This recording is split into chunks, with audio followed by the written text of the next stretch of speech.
welcome to Talking Tech with Legal IT Insider. I'm your host, Caroline Hill, and on our podcast today is Aalia Manie, who is a partner and the director of Fusion, which is a spin-off from leading South African firm Webber Wentzel. Aalia and I are here to talk about a number of things. There's so much going on, and one of which is the very recent full spin-off of Fusion to become a wholly owned subsidiary. So we're going to be talking through that, but we're also going to be talking through Claude's legal plugin and some of the more general AI developments, because, and I'll come on to why Aalia is going to be fantastic at that. But hi, Aalia, thanks so much for joining me. Thank you for having me, Caroline. Always great to chat to you. So great for you to be here. And to preface why you're so great, so Aalia, I'll let you introduce yourself fully in a sec, but Aalia is very much involved in both legal and tech, a lovely sort of combination of legal expertise and engineering, very much involved in what Fusion's doing around building, and so has a really lovely deep experience around, some of the conversations around Claude are very hypothetical, so we're going to come on to talk about the practicalities of Claude and some of the conversations around the legal plugin, which I can't wait for. But Aalia, tell everyone who doesn't know you a bit more about you. Yes, so partner and director is my title, but who I am is I've really grown up in legal, but then spent some time as an entrepreneur trying to learn what it takes to build technology company, try to build those muscles, realized it's harder than it looks. And then really came back to think about legal innovation, try to do it differently. I think the best part of what we do is getting to work on all sides of the equation, with the vendors themselves, with our lawyers, with everyone in between, our clients especially, who are really trying to keep a handle on things in a very noisy environment. And so that perspective has really helped us really try and stay on top of things when things are moving so fast. Yeah, thanks. And Fusion, it's interesting because you and I have spoken over a long time now, really. And I know the work that you were doing started off within the body of Webber Wentzel. Obviously, Yes.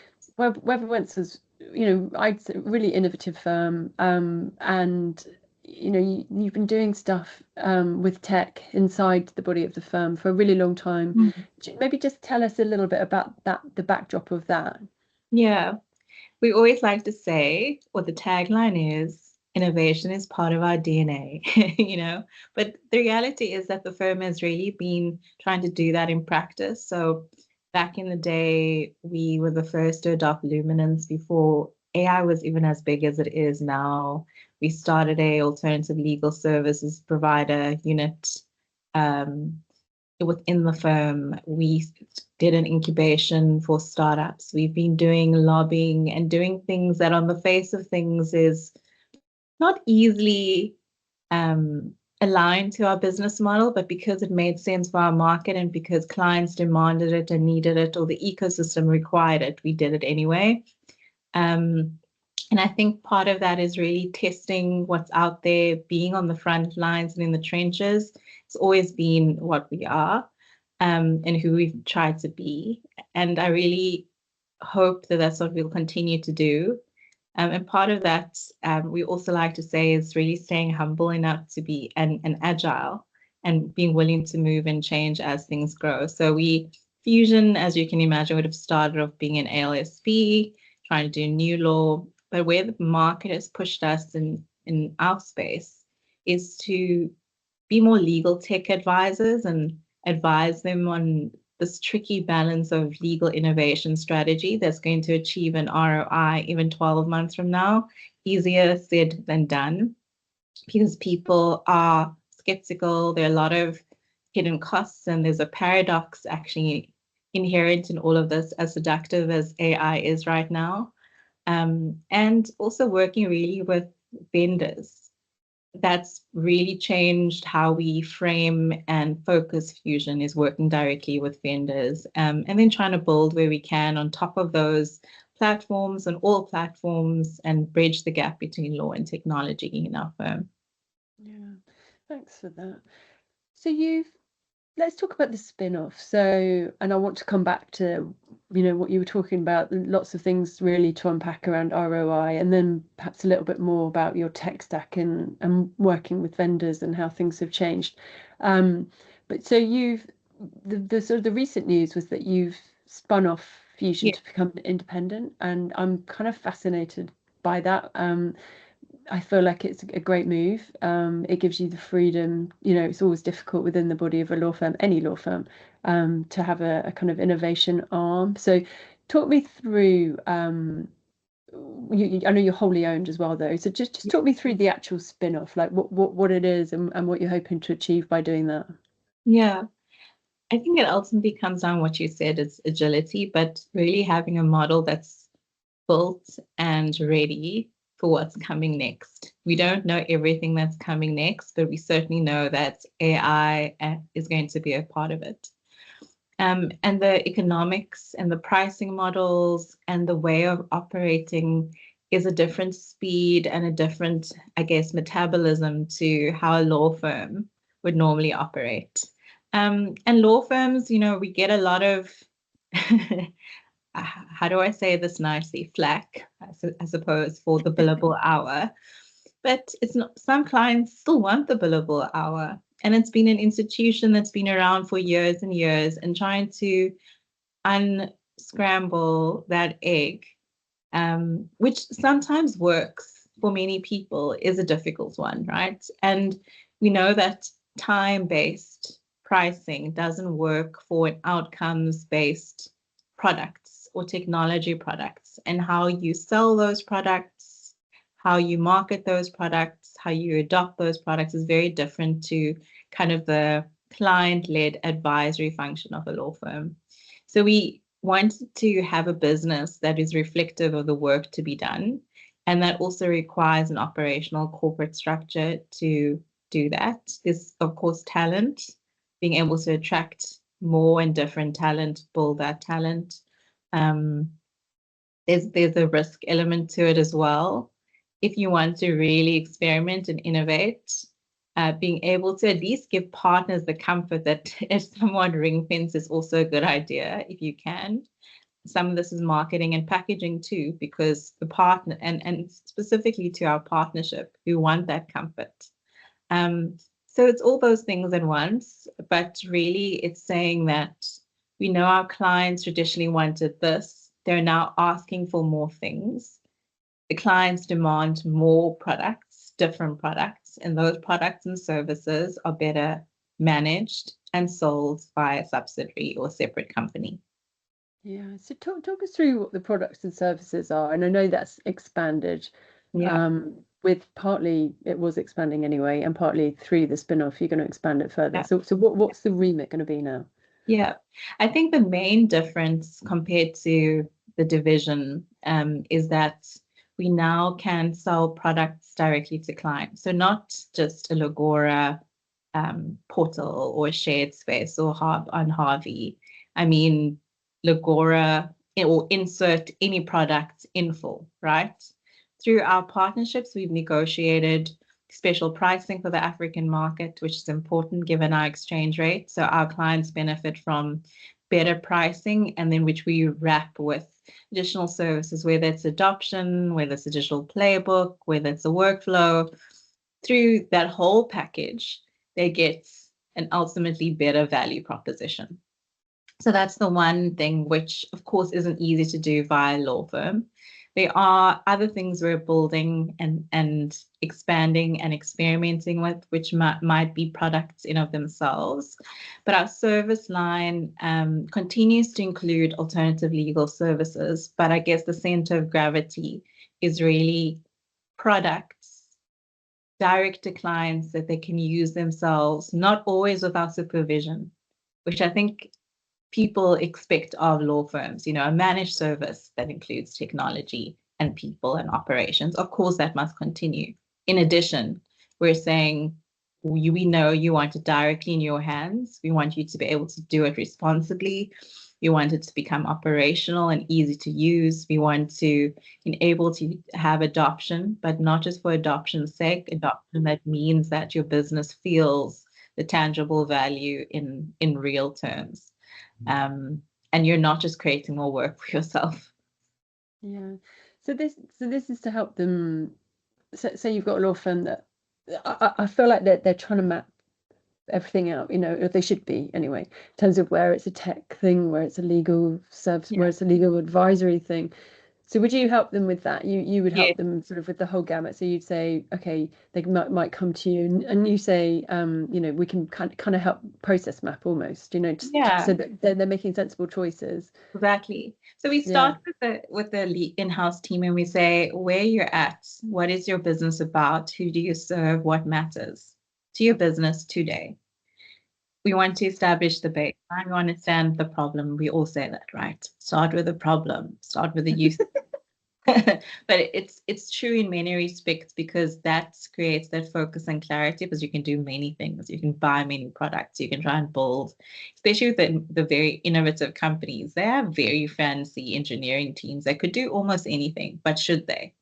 And so really it's about saying, what is the opportunity? What is the problem? Working backwards from that. What is the business case for it? What resources do you have? Is transformation of your legal department, does it include resourcing? Does it include data? Where is that data? Which tools do you currently have? What is the gap? Why will this matter? And is now the right time? And creating a roadmap. Now, it could be almost anything. I mean, we do such a wide range of services, from bring fractional legal COOs to secondments to like the real high-end legal tech management consulting type services. So it's a full gambit. And for the moment, we're enjoying that full gambit, because it allows us to see all sides of the spectrum, because not all legal departments are the same. And legal departments are not the same as law firms. We obviously still have Webber Wentzel as, I guess, our anchor. So we advise on its strategy. So everything is tested on both sides, if you will. And then our other client grouping are actually the tech vendors themselves. So sometimes they're a client where we're giving them legal engineering resources to help with, on a white label basis sometimes, support for their clients as implementation partners. Sometimes we do it together with joint clients too, is implementation of tech. So that's I guess, more color to what we do. Yeah, and that bit is the new bit, right? Like, so now that you're independent, you can work with vendors, and you can do that sort of implementation partner, which I think kind of really brings together the loop. So I've been speaking quite a lot about vibe coding recently, and about ways in which you can connect the legal brain with the output. And I think that you guys are in a great place to really do that. So actually working as an implementation partner, and with vendors, I think is a really brilliant way to sort of bring that together. And you can do that now that you're independent. Has there been much sort of interest? I know this has been a gradual thing, this isn't just an overnight thing anyway, but has there been sort of any big sort of, I don't know, new stuff you're working on, or in fact, this was led because the clients, we started off with this innovation lab. It started off being an innovation lab, and we thought our clients are going to just want it for free, and it was going to be gimmicky maybe, and who knows if they're actually going to like it. Turns out there was so much demand for it that we had to create a structure to back it up. We had to make sure that we were operationally ready, because people were waiting for invoices and quotes and engagement letters, right? So we're fortunate in that way. And we're fortunate because with this vibe coding wave, I heard someone was telling me earlier that now they're talking about agentic engineering, right? If you want to be ready for that, I think this 360-degree perspective allows you to say, okay, I can build it, but commercially, should I? Will people buy it? What does it mean from a user experience perspective? What is it missing? What are the security considerations that I might otherwise miss? And it's easy to focus on, I can build it and it is cool. It's another thing to think about, in the long term, will clients buy it, and what is the real moat? Of course, it's a signal, but I think that 360-degree thinking, and also being in boardroom conversations where a C-suite individual say, yes, that's cool, and yes, you got a bonus for it last year, and that's fantastic, but your team is really busy, and we're not really seeing the speed of delivery that we thought it was going to deliver. So yeah, I think being in those kind of skeptical conversations and in the wild, excited conversations has really been wonderful. I bet. And actually, that's going to bring me on pretty imminently to the Claude and the general legal AI, because some of the points that you just touched on are very applicable. But just sort of lastly on the fusion piece, I think it's quite good as well that, obviously you're going to continue to bring in, just to be clear, because we said it was it's been hived off, or whatever word I use, but the point, the advisors from Webber Wentzel will still be very much involved, won't they? So you're going to be calling on them, and they're going to be sort of able to come in on deals, which I think is quite key.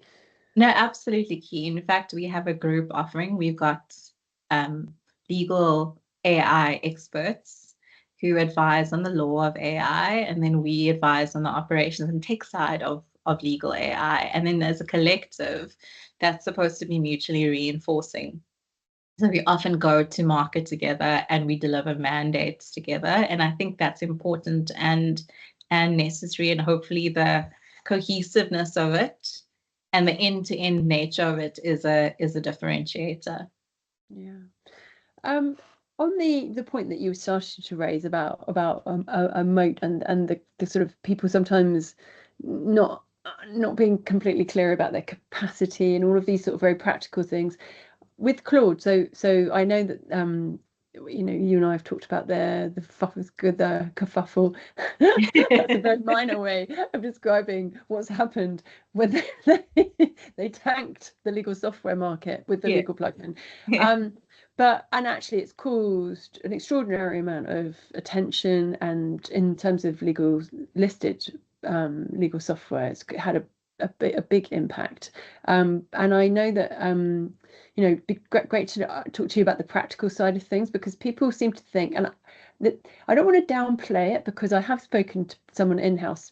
Particularly, I've spoken to more than one person, but one person in particular is super excited about the legal plugin, and so I don't want to be seen to be downplaying it completely, but there are practical considerations that I think it would be quite key to talk about in terms of what people need to be aware of, and perhaps this comes from your build experience in terms of the time it takes. Talk me through that. Do you think people are thinking through some of first of all, what do you think of the legal plugin, I suppose, from Claude? And second, do you think people should be sort of thinking, hey, this is the way for us to go in-house? Yeah. Well, I guess it depends on which hat you're wearing and the point of view. So our point of view as people who work in this space maybe isn't the reflective of the whole market, right? But for a moment, let's just go with that. There were many things you could do with the general models, including Claude itself, including with Opus before the legal plugin got launched, with co-work, that a lot of it you could already do. In fact, a lot of these are just skills or markdown files that you can amend, and you could have built your own custom GPT or Gem and Gemini. So if you're only thinking about the direct foundational models and the consumer models, it does take you further. But I don't think on its own it takes you much further. And to get real value out of it, you should actually customize that and create a set of skills, because I think the fundamental problem and opportunity with generative AI is the lack of consistency. And in legal, that's not always good. So you want to create some consistency, so that effort is required. It's not an insurmountable amount of effort, but it matters. Is it cool for the average person? So maybe a smaller law firm, maybe where your budget doesn't allow you to extend you to this legal AI platforms that are specialists. Then I think there's something there. But you need to think through a couple of things. For example, in our market, data residency is a big thing. Claude stores data by default in the USA. So not all jurisdictions are going to be comfortable with that fact. So there are ways around it that you need to consider, DPAs with Claude, specific plans, going via the API. But then if you go via the API, you lose that application layer that everyone loves, including the legal plugin itself. So there are things that people don't fully think through. I think the biggest thing for me that people miss beyond the consistency point is with the I guess feature, which is actually fundamental, that's so integral in the legal platforms, that ability to verify at a very granular level. And to also then assess usage metrics at scale. So the verification point is critical because we spend a lot of time verifying. There's a lot more to verify because now everyone has access to AI, so there's a higher volume of things to analyze. As lawyers, we're naturally predisposed, or should be, testing that and finding counter arguments. So the amount of work to verify has increased. But if the platform itself doesn't enable you to do that in a meaningful way, and in fact creates higher hallucination risks without an ability to verify, then you're creating more problems for yourself. And so that's my biggest concern with Claude Direct, is that that feature of being able to do granular verification is, for the moment, missing. However, it is a signal. And so there's a question and a debate in the market about whether Anthropic is going to become just this foundation for all the, niche tools, or whether they're coming after the market. I think it's pretty scary if they do, right? And the legal AI tools are going to become a victim of their own success in a way, because wouldn't be impossible for Claude to build the kind of application layers that the big guys have tried to build. I think the other fear is that it's going to take up legal work. And so the number of people necessarily subscribing for, the big names, and the number of lawyers who are needed might reduce. And so people are saying, well, that's probably why the share price has tanked. I don't know. I think, in short, there's value to be had. It's not necessarily the full gambit of value that you should be aiming for. There are practical operational things you need to do to ensure that you're compliant and you're able to do your best work. The blowout is probably a little bit overstated, but you have to think through it all. Do you think, so there's been parallels between big tech being interested in legal before? One of those is obviously Microsoft. Yeah. And there's parallels about, everyone's thinking that everyone always has a tendency to do, this is the first, but actually there's parallels to say big tech has often been interested in legal, and there will be some successes, but actually a lot of the time legal need services that perhaps from big tech companies are not available. They need relationships and support and all of that kind of stuff that from big tech companies are not available. Do you think that's the same here? Do you think there's key differences? There are some key differences. I mean, it all goes down to that whole replacement debate, which we don't necessarily need to do now, and the Jevons paradox about, whether in fact this may actually create more demand for legal work as the price drops and becomes more accessible. But we won't have that debate because I'm sure it's been done many times. Yeah. But are there material differences between the legal AI platforms and Claude? Absolutely. There are several features that make it for you as a lawyer to do professional grade work, to audit your work, to be able to verify your work, to ensure data isolation when it matters, to be able to dial back and explain. Those are not small things for an institution that is built on trust. There are also fundamental things that they currently do better, especially when you start trying to overlay huge databases of information. And the RAG architecture matters, and the integration with really good sources of legal content that are authoritative rather than scraped from the internet. Those things matter. I don't think it matters uniformly for everyone. It really depends on the clients you serve. And I think if you're in the high-end space, it's easier to make the justification for, what on the face of things looks like a higher per license subscription. But what I do think people miss is there are some hidden costs there. So you can't actually compare and say Anthropic this is the price per seat, and Harvey, Legora, Luminance, whoever, this is your price. Firstly, I think the pricing is going to change, and anyone who's actually paid an Anthropic API bill will know that it doesn't come cheap. You also need to think about your business model and what it means, and so that all that application layer around enabling strong verification and being able to defend your decision to ensure adoption, those are hidden costs, and often those things are baked into how those providers actually deliver the services. So if you don't have a huge innovation team and 6 people to go train users full time, the fact that that's being offered by the legal engineering team at insert provider is not a small thing. They've also worked through some of the bugs. There's also model drift, right? You might invest in Claude today, and then what happens when Gemini releases a better model, OpenAI, you've now locked yourself in. Whereas these other providers allow for more model agnostic approach. And it actually enables you in some respects to lift and shift more easily. So if you have a prompt library that you've created, you could create that prompt library in any other tool. So there are a lot of other things to think about that are operational and practical that people forget about and forget to price for.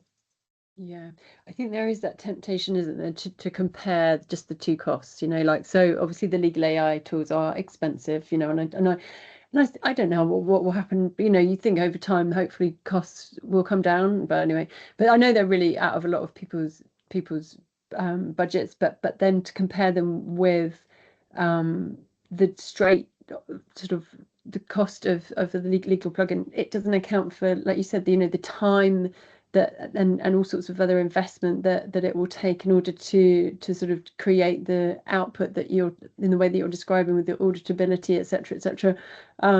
So actually, and then I think that factoring in that time and investment cost is something that perhaps people are missing. Yeah. What is the value of the amount that you're going to be putting in, both in terms of your people's time and also the delay, perhaps, like you said, if these models are changing so fast as well, aren't they? So if you've sort of built around a model and then it changes, and that creates, I suppose, one of the things that the legal AI companies do is their engineers are there to continuously keep up with the developments, and the impact that will have on whatever you've built downstream, which seems to me that that's going to potentially cause issues, unless there are some in-house teams obviously that are bigger than law firms and they've got amazing dev teams, right? And I'm sure they're going to do some super cool things, and they've got an incredible capability, and that this is not to say that none of them will be up to this job at all, and maybe for some people this actually will look like a very compelling comparison, but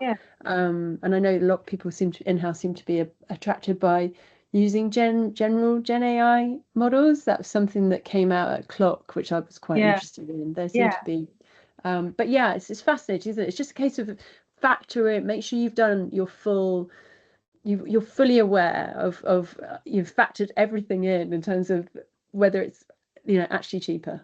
Yeah, I forgot to mention that, of course, it's not there's no parity on features either. So the word plugin for some of these features that allow you to actually redline, I think that's what got people excited about the legal plugin, is that redlining capability. You can't really compare them just yet, actually, as a user, because we're not all users are the same. They want to be in Word and they want to know that it's going to work consistently and reliably. Outlook integrations, iManage integrations, or NetDocs integrations with those sources. I think that's really, really important stuff. The other thing is, I think we're so focused on speed and like the general kind of AI capability that we forget to say, should we be doing that build? Why would you, again, it depends on the price. For the moment, these guys are VC funded and are not actually uniformly expensive. I can say that for a fact. So make sure you've got you've negotiated on pricing where you can. But really, you have to be sure that the pricing is beyond pricing, that you've thought through the features and what it is you need. And why would you go and try and build something that you can get off the shelf, fully loaded? Shouldn't you be doing something niche for your business that's not generally available in the market if you have such a strong engineering team? That opportunity cost of lack of focus is not insignificant, because if you are spending a year building something to compete, if vibe coded or not, you could have used the time to deepen your differentiation, deepen your competitive advantage, create something more niche for your business. And then you just end up in the same place as someone else, but you have a lot more to maintain. So that's just a provocative thought, is like, don't be generic in your thinking, be niche and targeted and tailored in your thinking. I love that. And on that note, that's such a brilliant note to end on. Yeah, very much food for thought for people to take away. As always, share your feedback and comments with us. Aalia, that's brilliant. So fabulous chatting with you, and I wish you all the best with building out Fusion in its new independent form. And I look forward to catching up with you again in the not too distant future, hopefully. Yeah, I always love chatting to you, Caroline, and thank you for the time and opportunity. Thank you.